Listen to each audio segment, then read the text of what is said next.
The Department of Health released some information about a study they conducted that told us 6% of high school girls, 12% of high school boys feel really confident about themselves. That's not a high percentage, people. As a matter of fact, that's alarming. It's very alarming. And you want to know what's worse? That was 2017. That's not now. I can tell you the confidence of our kids is far lower now than it was then. From elementary to high school, we are under a complete confidence crisis. What are we going to do about it? There are maybe a few things that can help. Let's talk about it. It's time to get recharged, people. So our kids feel like they're just not great at doing things. As a matter of fact, my daughter came home from school, showed me her report card, and I was like, wow, you crushed it. She's like, eh. I'm like, you got all A's and B's. She's like, I don't feel like I did that great. I'm like, really? You should have seen my report card back in the day. You are way above what I was doing. And that from a child who does pretty well in school. She still didn't feel very confident in herself. Take into consideration the boatload of kids that we have that just are not doing well at all, whether it be at school or with their behavior, or maybe on the athletic field, or in the arts, or any area in life in general. Confidence impacts all of it. Your ability to be confident will allow you to try things and challenge yourself without feeling like you're just not a good human or you're just not good at things.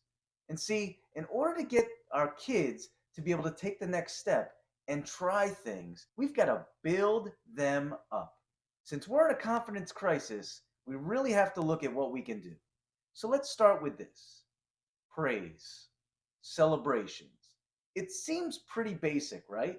Like praising your kids for doing things, celebrating the things they're doing. Is that really going to move the needle? Yes, it will actually move the needle in big, big ways. But like anything, improvement and growth takes time. It's not immediate. It takes time. But you can't give kids enough praise. You need to flood them with it nowadays. Because here's what we're trying to do: we're trying to get them to go to the point where they are just going to say, I'll try, rather than I can't. And so many kids are starting right there with I can't and shutting their brains off, and boom, it's done. So just giving them reassurance and praise and celebrating things, it makes a big difference. Which leads me into the next part.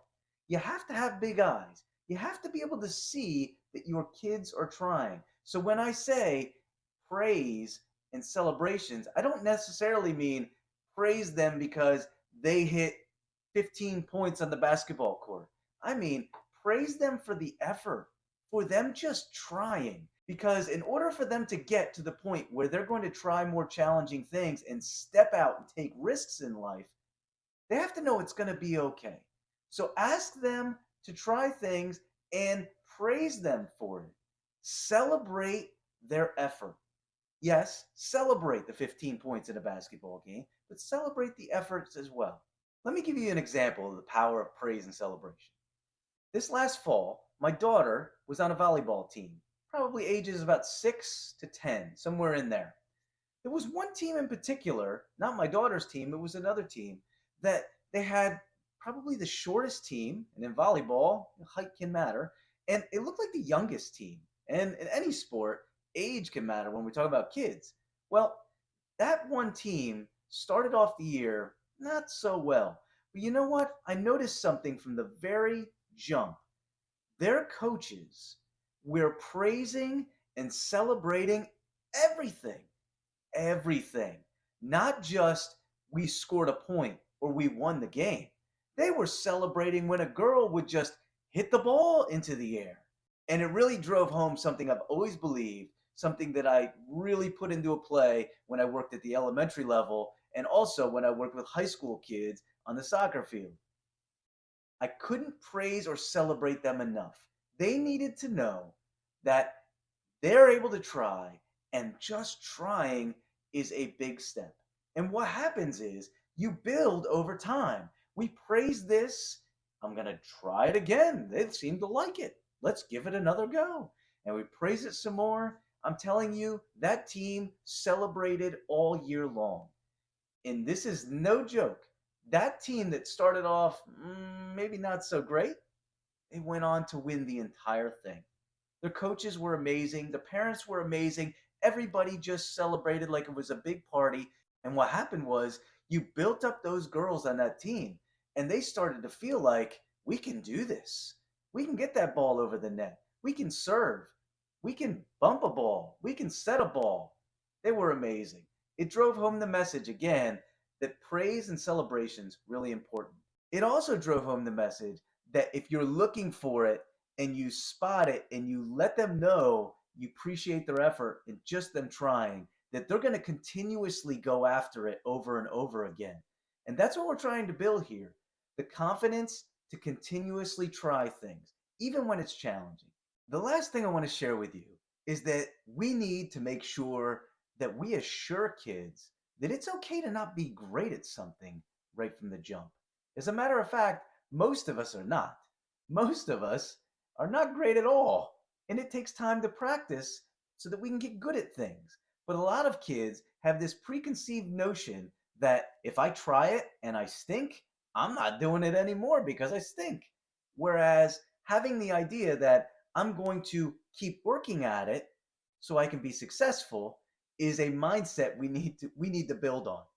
I learned this as an elementary school teacher, specifically in the area of math, because how many of us would say, I'm just not great at math?